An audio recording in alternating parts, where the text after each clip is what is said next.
وانگ لن نے خاتون کی طرف دیکھا اور پرسکون انداز میں پوچھا، کیوں؟ خاتون کے چہرے پر قاتلانہ ارادہ چھایا ہوا تھا جب اس نے سرد لہجے میں جواب دیا، کوئی وجہ نہیں، تم کہیں بھی رہ سکتے ہو لیکن یہاں نہیں۔ وانگ لن کی آنکھوں میں چمک آئی اور اس نے پرپل کلاؤڈ پیویلین کی طرف دیکھا۔ اس نے کچھ دیر سوچا، پھر چند قدم پیچھے ہٹا، بیٹھ گیا اور مراقبہ شروع کر دیا۔ وانگ لن کو جھگڑا شروع کرنے کا کوئی شوق نہیں تھا۔ وہ سیارہ تیانیون پر ایک پرسکون جگہ کی تلاش میں آیا تھا تاکہ وہ مراقبہ کر سکے، اس لیے وہ ایک گھر کے لیے کسی سے دشمنی مول لینے کے موڈ میں نہیں تھا۔ اور یہاں کا ماحول کچھ پیچیدہ تھا۔ کچھ دیر سوچنے کے بعد اس نے اندازہ لگایا کہ یہ سب کچھ پرپل کلاؤڈ پیویلین سے متعلق ہونا چاہیے۔ جب خاتون نے وانگ لن کو بیٹھتے دیکھا تو اس نے بھویں چڑھائیں اور سرد لہجے میں کہا، تم یہاں بھی نہیں رہ سکتے۔ پرپل کلاؤڈ پیویلین کے 50 کلومیٹر کے دائرے میں ایک قدم بھی رکھنے کی اجازت نہیں، اب نکل جاؤ۔ وانگ لن نے اچانک سر اٹھایا اور اس کی آنکھوں میں قاتلانہ ارادہ چمک اٹھا۔ یہ خاتون صرف سول ٹرانسفارمیشن کے ابتدائی مرحلے پر تھی، اس لیے وانگ لن اسے کوئی خطرہ نہیں سمجھتا تھا۔ خاتون نے کوئی خوف نہ دکھایا اور وانگ لن کو گھور کر دیکھا۔ کچھ دیر بعد وانگ لن نے اپنی نظریں ہٹائیں، کھڑا ہوا اور دور کی طرف چل پڑا۔ جب تک اس کی شکل اس کی نظروں سے غائب نہ ہوئی، ایک ہلکی ہوا چلی اور خاتون نے محسوس کیا کہ اس کی پیٹھ سرد پسینے سے شرابور ہو گئی۔ اس نے اپنا نچلا ہونٹ کاٹا، اس کی نظریں اداس تھیں۔ جب وہ پرپل کلاؤڈ پیویلین سے باہر نکلی، وہ اس کے پاس بیٹھ گئی، آسمان کی طرف خالی نظروں سے دیکھا اور سرگوشی کی، سینئر بھائی سنیون، جب تک جونیئر اپرینٹس سسٹر یہاں ہے کوئی تمہاری جگہ نہیں لے گا، کوئی نہیں۔ پرپل کلاؤڈ پیویلین سے 50 کلومیٹر دور ایک خوبصورت چٹان پر وانگ لن رکا۔ اس نے اپنا ہاتھ لہرایا اور ایک اڑتی ہوئی تلوار نمودار ہوئی۔ تلوار چٹان کی طرف بڑھی اور کچھ ہی دیر میں ایک غار بن گئی۔ وانگ لن نے اڑتی ہوئی تلوار واپس لی اور اندر چلا گیا۔ کئی پابندیاں لگانے کے بعد وہ بیٹھ گیا اور ایک آہ بھری۔ اس کی آنکھوں میں سوچ کی ایک روشنی تھی۔ ہیونلی فیٹ سیکٹ کا ماحول کچھ عجیب ہے۔ میں نے 3 آزمائشوں کو بھی پاس نہیں کیا اور پھر بھی زاؤ زنگ شاہ نے مجھے جونیئر اپرینٹس بھائی کہا اور بتایا کہ ماسٹر نے مجھے پرپل کلاؤڈ پیویلین میں رہنے کا حکم دیا ہے۔ اور اب یہ پرپل کلاؤڈ پیویلین کوئی نہ کوئی محافظ رکھتا ہے اور وہ کسی کو قریب آنے کی اجازت نہیں دیتا۔ یہ سب کچھ ایک دھن سے ڈھکا ہوا ہے جسے میں دیکھ نہیں پا رہا۔ مجھے اس سب کو سمجھنے کا کوئی طریقہ ڈھونڈنا ہوگا، خاص طور پر پرپل کلاؤڈ پیویلین کے پیچھے کی کہانی کو۔ ہیونلی فیٹ سیکٹ رات گئے بہت خاموش تھا، سوائے کچھ شاگردوں کے جو نگہبانی پر تھے، باقی سب مراقبہ کر رہے تھے۔ وانگ لن نے رات کو آنکھیں کھولیں، کھڑا ہوا اور اپنی بنائی ہوئی غار سے باہر نکلا۔ اس کی آنکھیں چمکی جب اس نے ارد گرد دیکھا، پھر ایک قدم اٹھایا، کالا دھواں بن گیا اور غائب ہو گیا۔ پرپل کلاؤڈ پیویلین دور میں ایک سوتے ہوئے درندے کی طرح پڑا ہوا تھا۔ اس لمحے ایک کالا دھواں پرپل کلاؤڈ پیویلین میں داخل ہوا۔ پرپل کلاؤڈ پیویلین میں کل 3 منزلیں تھیں۔ وانگ لن پہلی منزل پر نمودار ہوا۔ ارد گرد کا فرنیچر بہت سادہ نظر آتا تھا، لیکن بہت معمولی ہونے کے بجائے ایک تازگی کا احساس دیتا تھا۔ ارد گرد دیکھنے کے بعد وانگ لن دوسری منزل پر چلا گیا۔ یہاں ایک بستر تھا اور کچھ کرسیاں تھیں۔ دیوار پر ایک پہاڑ اور دریا کی پینٹنگ لٹکی ہوئی تھی اور پینٹنگ کے پاس ایک قدیم تلوار لٹکی ہوئی تھی۔ یہ سب کچھ بہت معمولی نظر آتا تھا، اس میں کوئی غیر معمولی چیز نہیں تھی۔ تیسرا کمرہ ایک خفیہ چیمبر تھا جو مراقبہ کے لیے استعمال ہوتا تھا۔ چھت ایک ایسی چیز سے بنی تھی جو وانگ لن نے پہلے کبھی نہیں دیکھی تھی۔ ایسا لگتا تھا جیسے یہ وہاں کچھ نہیں تھا، اس کے ذریعے باہر کا آسمان نظر آتا تھا۔ وانگ لن کو یہاں کوئی غیر معمولی چیز نہیں ملی۔ وقت سلولی گزرتا گیا اور پلک جھپکنے پر وانگ لن کو ہیونلی فیٹ سیکٹ کے پرپل ڈویژن میں آئے ہوئے آدھا مہینہ ہو گیا تھا۔ اس آدھے مہینے میں کوئی بھی وانگ لن سے ملنے نہیں آیا تھا، یہاں تک کہ دوسرے شاگرد بھی اسے عجیب نظروں سے دیکھتے اور اس سے دور رہتے جیسے وہ تعاون کا دیوتا ہو۔ آل سیئر نے اسے کبھی نہیں بلایا، جیسے آل سیئر اسے بھول گیا ہو۔ کوئی بھی اس کی بنائی ہوئی غار کے 10 کلومیٹر کے دائرے میں داخل ہونے کی جرت نہیں کرتا تھا، جیسے یہ ممنوعہ علاقہ ہو۔ اس آدھے مہینے میں کسی نے وانگ لن سے ایک لفظ بھی نہیں کہا اور زاؤ زنگ شاہ بھی غائب ہو گیا تھا، وہ دوبارہ کبھی نظر نہیں آیا۔ وہ خاتون ہر روز طلوع آفتاب کے وقت پرپل کلاؤڈ پیویلین کے سامنے نمودار ہوتی۔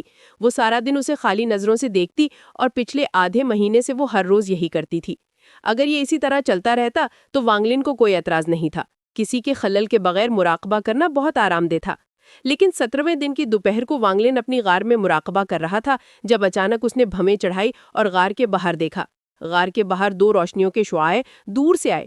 ایک بار چکر لگانے کے بعد وہ قریب ہی اترے اور 2 بوڑھوں کی شکل اختیار کر لی جنہوں نے ہلکے جامنی رنگ کے لباس پہنے ہوئے تھے۔ ایک بوڑھا موٹا تھا اور دوسرا دبلا۔ دونوں کے چہروں پر سرد تاثرات کے ساتھ وہ وانگ لن کی غار کی طرف دیکھ رہے تھے۔ ان میں سے ایک نے چیخ کر کہا، کون سا شاگرد یہاں بنا ایلڈر کی اجازت کے غار بنانے کی جرت کرتا ہے؟ ابھی باہر نکلو۔ वांगलिन गार से बाहर निकला। उसका चेहरा उदास था जब उसने दोनों बूढ़ों को देखा। दोनों सोल ट्रांसफॉर्मेशन के इब्तिदाई मरहले पर थे। एक बूढ़े ने चीख कर कहा, तुम्हें यहाँ गार बनाने की किसने इजाजत दी? तुम्हारे पास एक अगरबत्ती जलाने का वक्त है कि इस गार को तबाह करो और यहाँ से निकल जाओ, वरना सेक्ट के कवानीन के मुताबिक सजा दी जाएगी। वांगलिन की आंखें और भी पुरसुकून हो गई और उसने पूछा, तुम दोनों कौन हो? जो बूढ़ा अब तक खामोश था, उसने पुरसुकून अंदाज में कहा, पर्पल डिवीजन के डिसिप्लिनरी एल्डर्स। वांगलिन ने अपना दायां हाथ अपनी पीठ के पीछे लहराया और एक धमाके के साथ वो गार जो उसने आधे महीने इस्तेमाल की थी मुनहदिम हो गई, जिससे धूल का एक बादल उठ गया। धूल के बादल में वांगलिन की शक्ल कभी नजर आई कभी नहीं, लेकिन उसकी आंखें पुरसुकून थीं।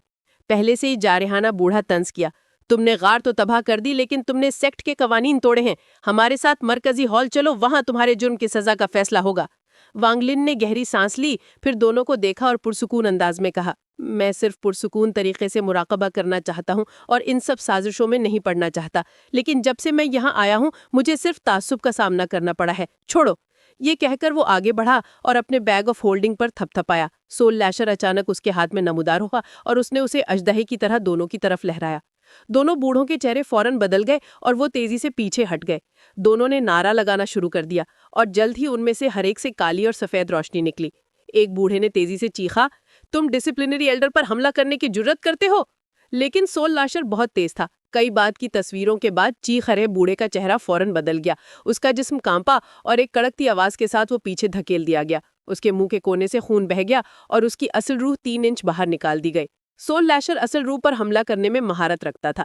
उसके चेहरे पर नाकाबिले यकीन खौफ नमूदार हुआ जब वो अपने जिस्म में दाखिल होने की कोशिश करने लगा, लेकिन वांगलिन उसे मौका नहीं देने वाला था।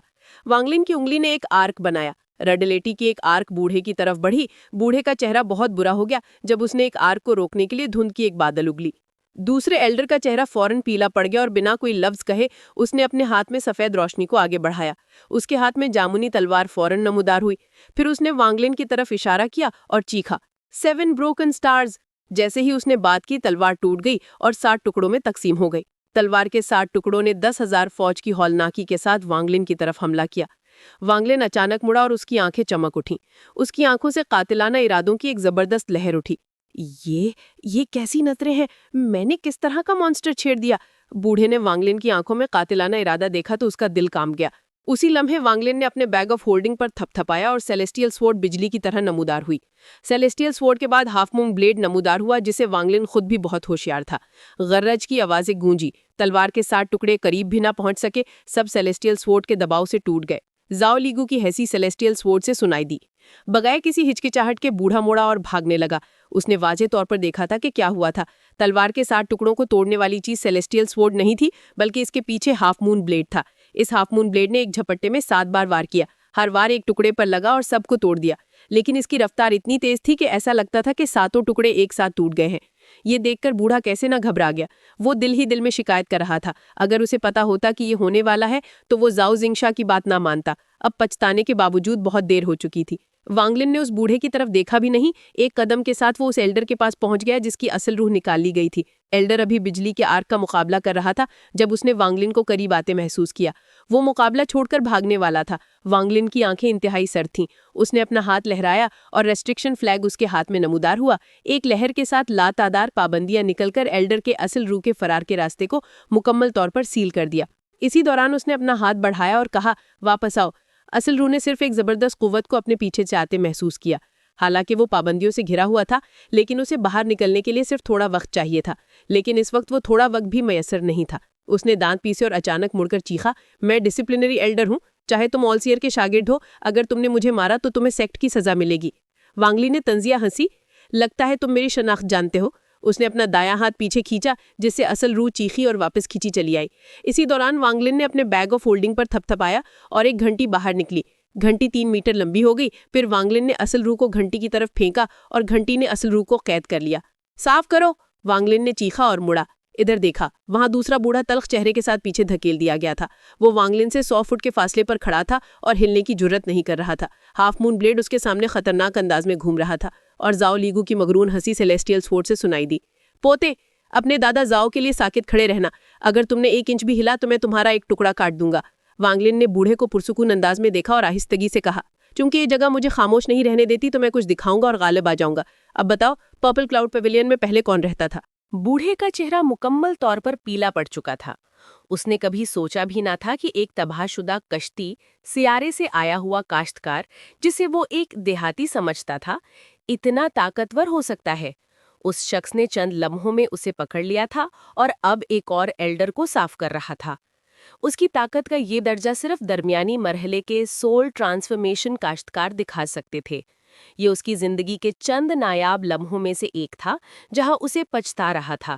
اگر اس نے زاؤ زنگشا کی بات نہ مانی ہوتی تو وہ اس حالت میں نہ ہوتا. اس لمحے بوڑھے سے کچھ فاصلے پر اس کا ساتھی جو گھنٹی کے نیچے پھنسا ہوا تھا تکلیف دہ چیخیں نکال رہا تھا. وہ واضح طور پر صاف ہونے کی تکلیف سے گزر رہا تھا. جب چیخوں کی آوازیں بوڑھے کے کانوں میں پہنچیں تو اس نے ایک لمبی آہ بھری اور تمام مزاحمت کی خواہش چھوڑ دی. اس نے وینگ لن کو پیچیدہ نظروں سے دیکھا اور کہا، براہ کرم اسے پہلے رہا کرو. اس معاملے میں ہم غلط تھے. تم جو کچھ جاننا چاہتے ہو ہم بتائیں گے. وینگ لن نہ ہلا اور صرف اسے سرد نظروں سے گھورتا رہا. بوڑھے کا چہرہ تلخ تھا. اس نے ہاف مون بلیڈ کو اپنے سامنے گھومتے دیکھا اور کہا، آرکیٹیکٹ ایک ساتھ 7 مختلف ڈویژنوں سے 7 شاگرد قبول کرتا ہے اور وہ باہر سے بھی شاگرد لاتا ہے. تاہم ہر ڈویژن میں صرف ایک شاگرد ہی سچا شاگرد ہوتا ہے. یدیپی باقی سب کو بھی شاگرد مانا جاتا ہے لیکن وہ آرکیٹیکٹ کی وراثت حاصل نہیں کرتے. وینگ لن ایک لفظ بھی نہ بولا اور خاموشی سے یہ سب سنتا رہا. جیسے ہی وہ وہاں کھڑا تھا اسے گھمنڈ کا احساس نکل رہا تھا. موجودہ وینگ لن اس وقت سے بہت مختلف تھا جب وہ ہیونلی فیٹ سیکٹ میں آیا تھا. 1000 سال پہلے پرپل ڈویژن میں ایک نابغہ پیدا ہوا. یہ شخص پرپل ڈویژن کا سب سے اعلیٰ شاگرد بن گیا اور پرانے 6 شاگردوں کی جگہ لے کر آل سیئر کا براہ راست شاگرد بن گیا. اس کا نام سن یون تھا اور وہ پرپل کلاؤڈ پیویلین میں رہتا تھا. وینگ لن کی آنکھیں سنجیدہ ہو گئیں جب اس نے پرسکون انداز میں پوچھا، اس کا مجھ سے کیا تعلق ہے؟ عام طور پر کوئی تعلق نہیں ہونا چاہیے، لیکن 100 سال پہلے سن یون نے کسی وجہ سے سیکٹ سے غداری کی اور بھاگ گیا. حالانکہ ایسا ہوا آرکیٹیکٹ نے اسے پکڑنے کے لیے کسی کو نہیں بھیجا بلکہ خود گیا. 1 مہینے بعد آرکیٹیکٹ اکیلے واپس آیا. پھر اس نے پرپل کلاؤڈ پیویلین کو سیل کر دیا اور اعلان کیا کہ اگلا شخص جو پرپل کلاؤڈ سیکٹ کی وراثت حاصل کرے گا وہ اس کے 7 براہ راست شاگردوں میں سے ایک ہوگا.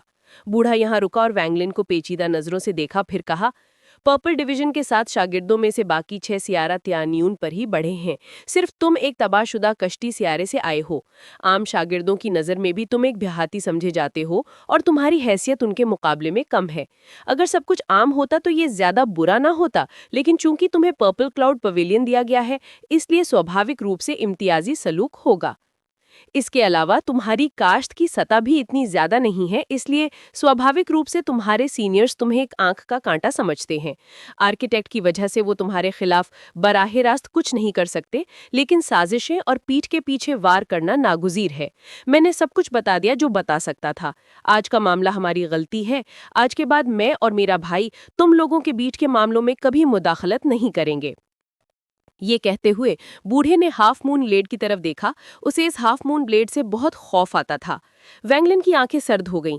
تو یہ سب کچھ اس کی وجہ سے ہے. اس نے اپنا دایاں ہاتھ لہرایا اور سیلیسٹیل سوارڈ اس کے پاس واپس آ گئی اور زولیگو نے ایک آواز نکالی جس سے ہاف مون بلیڈ نے ایلڈر کو چھوڑ دیا اور سیلیسٹیل سوارڈ کے گرد چکر لگانے لگا. بوڑھے نے راحت کی سانس لی. پھر اس نے ایک طرف بڑی گھنٹی کی طرف دیکھا. اس کے ساتھی کی تکلیف دہ چیخیں بہت ہلکی ہو چکی تھیں. وہ کچھ ہچکچایا، پھر کہا، وہ وینگ لن نے اپنا دایاں ہاتھ لہرایا اور گھنٹی فوراً اس کے ہاتھ میں آ گئی. اس نے گھنٹی کو چھوا جس سے وہ سکڑ گئی. ایک چھوٹی سی ہری روشنی گھنٹی سے نکلی اور بھاگنے کی کوشش کرنے لگی، لیکن وینگ لن نے اسے تیزی سے اپنے ہاتھ میں پکڑ لیا. ہری روشنی سے ایک تیز چیخ نکلی، میں ڈسپلنری. اس سے پہلے کہ وہ بات مکمل کر پاتا وینگ لن نے اپنا ہاتھ دبایا. اس سے ہری روشنی ٹوٹ گئی اور ایک انتہائی کمزور اصل روح ظاہر ہوئی. اس کی طرف دیکھے بنا وینگ لن نے اصل روح کو اپنے منہ میں پھینک دیا. جیسے ہی اصل روح وینگ لن کے منہ میں داخل ہوئی، ایک طاقتور قوت نے وینگ لن کے جسم کے اندر 1 ارب روحوں کے سول فلیگ میں کھینچ لیا. یہ سب کرنے کے بعد وینگ لن نے بوڑھے کو دیکھا اور پرسکون انداز میں پوچھا، تم جانا نہیں چاہتے؟ बूढ़ा इस शख्स की जुर्रत पर हैरान था। उसने कभी नहीं सोचा था कि ये शख्स उसके सामने ही सेक्ट के नियमों को तोड़कर एक असल रूह को निगल जाएगा। ये अमल शैतानी राह का था। उसका दिल जोर से धड़का जब वो चंद कदम पीछे हटा और जबरदस्ती मुस्कुराया। मैं अब जा रहा हूँ, मुझे यहाँ की जो कुछ हुआ है इसके बारे में कुछ नहीं पता। ये कहकर वो मुड़ा और पूरी ताकत से भाग गया। वैंगलिन की आंखों में एक ठिमडी चमक आई जब उसने आहिस्ता से कहा, इसे मारो। जूलेगो ने खुशी से चीख मारी और बिजली की तरह आगे बढ़ाता हम हाफ मून ब्लेड उससे भी तेज था तो एक पलक झपकने में ही गायब हो गया। दूर से एक हल्की चीख आई, फिर एक झपट में हाफ मून ब्लेड वापस आ गया। वैंगलिन के दाएं हाथ ने आगे बढ़कर हाफ मून ब्लेड से बूढ़े की असल रूह पकड़ ली। बूढ़ा चीखने वाला था लेकिन बहुत देर हो चुकी थी। वैंगलिन ने बूढ़े की असल रूह को अपने मुंह में फेंक दिया और उसे सोल फ्लैग में सील कर दिया। ये सब करने के बाद ना सिर्फ वैंगलिन की आंखों की ठंडक कम हुई बल्कि ये और बढ़ गई। वो पर्पल क्लाउड पवेलियन की तरफ मुड़ गया और वहां की तरफ चलने लगा। चूंकि ऑल सीयर ने मुझे पर्पल क्लाउड पवेलियन दिया है, उसने इस सब का हिसाब जरूर रखा होगा। वो पूरा रास्ता उड़ता हुआ गया और कुछ ही देर में पर्पल क्लाउड पवेलियन के बाहर पहुंच गया। जामुनी लिबास वाली खातून इस वक्त पवेलियन के अंदर बैठी हुई थी। वो पहाड़ और नदी की पेंटिंग को छू रही थी और उसकी आंखें माजी की यादों से भरी हुई थीं। जब उसने वैंगलिन के आने का नोटिस किया, उसने भौहें चढ़ाईं, फिर उसका जिस्म गायब हो गया और पर्पल क्लाउड पवेलियन के बाहर दोबारा जाहिर हो गया। जैसे ही वो लाल रोशनी को पवेलियन की तरफ आता देख रही थी, एक सर्द आवाज सुनाई दी, सबको बता दो कि मैं वैंगलिन कोई धक्का देने वाला नहीं हूँ। तुम दोबारा यहाँ क्यों आए हो? निकल जाओ। वैंगलिन की आंखें चमक उठीं। बिना एक लफ्ज कहे उसने अपना हाथ एक सील की शक्ल में बनाया और उसकी तरफ इशारा किया। सेलेस्टियल स्वॉर्ड खातून की तरफ लपका और हाफ मून ब्लेड तेजी से उसके पीछे आया। खातून का चेहरा बदल गया, पलक झपकने में खातून गायब हो गई। उसकी रफ्तार बहुत तेज थी, हाफ मून ब्लेड से ज्यादा सुस्त नहीं थी। हाफ मून ब्लेड ने एक वार किया और सिर्फ उसके चंद बाल ही हासिल कर सका। वैंगलिन ने सर्दी से हंकारा, फिर उसने आसमान की तरफ इशारा किया और चिल्लाया, आखित्रित करो। उसके जिस्म के अंदर सेलेस्टियल रूहानी ताकत उसके हाथ में इकट्ठी हो गई। उसकी हथेली के ऊपर अचानक एक 10 फुट चौड़ी रोशनी की एक बड़ी गेंद नमूदार हुई। बिना किसी हिचकिचाहट के वैंगलिन ने गेंद को नीचे दबाया और कहा, बाहर निकलो। गेंद बिजली की तरह हरकत की और आसमान से नीचे उतरी। गेंद जमीन से टकराई जिससे गर्जनादार आवाज बुलंद हुई और फिर वो जमीन के साथ मिल गई। इस मौके पर जमीन हिलने लगी जैसे उसके अंदर एक बहुत बड़ा अजदहा हरकत कर रहा है। 1000 फुट दूर जमीन से एक सफेद रोशनी की शुआ निकली और खातून का डरा हुआ चेहरा जाहिर हो गया। वैंगलिन की आंखें सर्द थीं जब उसने खातून को घूरा और कहा, आज से इस पर्पल क्लाउड पवेलियन का नाम बदलकर पर्पल फॉरेस्ट पवेलियन रखा जाएगा। ये कहते हुए वैंगलिन ने अपना हाथ लहराया। एक हरी रोशनी की शुआ निकली और पर्पल क्लाउड पवेलियन के 3 शब्दों पर जा पड़ी। जब रोशनी गायब हुई तो उसका क्लाउड का शब्द फॉरेस्ट में बदल गया। फॉरेस्ट का शब्द बहुत मगरूर और गुस्ताख अंदाज में लिखा गया था, जैसे कि अजदहा आसमानों की तरफ लपक रहा हो। इस शब्द से गालिब और मगरूर माहौल निकल रहा था जो लोगों के दिलों को सिर्फ देखने से कांपने पर मजबूर कर देता था। जामुनी लिबास वाली खातून की आंखें हैरत से पथरा गईं जब वो पर्पल फॉरेस्ट पवेलियन के शब्दों को देखती रही और उसके गालों से आंसू की 2 धाराएं बहने लगीं। वो अचानक वैंगलिन की तरफ मुड़ी और फटी हुई आवाज में कहा, मैं तुम्हें मार डालूंगी। ये कहकर वो हरकत में आई और पूरी तरह से गायब हो गई। एक हल्की सी हवा चली और वैंगलिन ने भौहें चढ़ाई। वो तेजी से पीछे हटा। हवा कातिलाना इरादे से भरी हुई थी। एक धमाके की आवाज के बाद जहां वैंगलिन खड़ा था वो जगह बड़ी बड़ी दरारों से भर गई। जब वैंगलिन पीछे हटा, जामुनी लिबास वाली खातून हवा के अंदर से नमूदार हुई। उसकी आंखें खून आलूद थीं और कातिलाना इरादे से भरी हुई थीं। उसने अपने बैग ऑफ फोल्डिंग को छुआ और एक लाल रोशनी की शुआ निकली। ये रोशनी बुलंद हवा में एक लाल फीनिक्स में बदल गई। फीनिक्स ने एक तेज चीख मारी और फिर आसपास का इलाका शोलों के समुद्र से ढक गया। ताहम कोई भी शोला पर्पल क्लाउड पवेलियन को नहीं छू रहा था, बल्कि एक पुरतशद्दुद लहर की तरह वैंगलिन की तरफ बढ़ रहा था।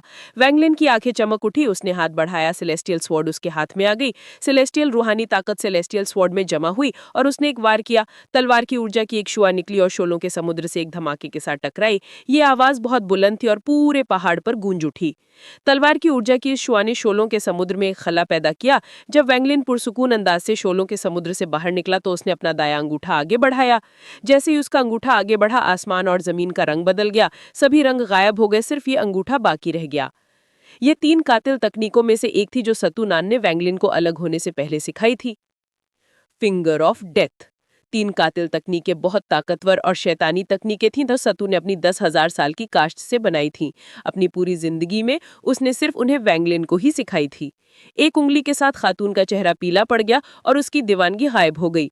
वो फौरन पीछे हटना चाहती थी, लेकिन खौफ के साथ उसे पता चला कि उसके आसपास की जगह इंतहाई नाजुक थी और एक भी टेलीपोर्टेशन बर्दाश्त नहीं कर सकती थी। अगर वो टेलीपोर्ट करने की कोशिश करती तो वो बिना वैंगलिन के कुछ किए खला में खो जाती। वैंगलिन की आंखें इंतहाई सर्द थीं जब उसका अंगूठा खातून की पेशानी की तरफ बिजली की तरह बढ़ा। जामुनी लिबास वाली खातून ने दांत पीसे, उसका जिस्म कांपा और उसका एक अवतार निकल आया। अवतार वैंगलिन की उंगली से टकराया और एक तकलीफ देकर राह निकली। अवतार तेजी से सूख गया, फिर ये सफेद रोशनी की शुआओं में तब्दील हो गया जो वैंगलिन के अंगूठे में जज्ब हो गई। इस बार वैंगलिन के अंगूठे की ताकत और भी ज्यादा बढ़ गई। जामुनी लिबास वाली खातून का चेहरा पहले से भी ज्यादा पीला पड़ गया। उसने खून की एक उंगली जब उसका जिस्म कांपा और एक और अवतार नमूदार हो गया। खातून ने चीख मारी, फट जाओ।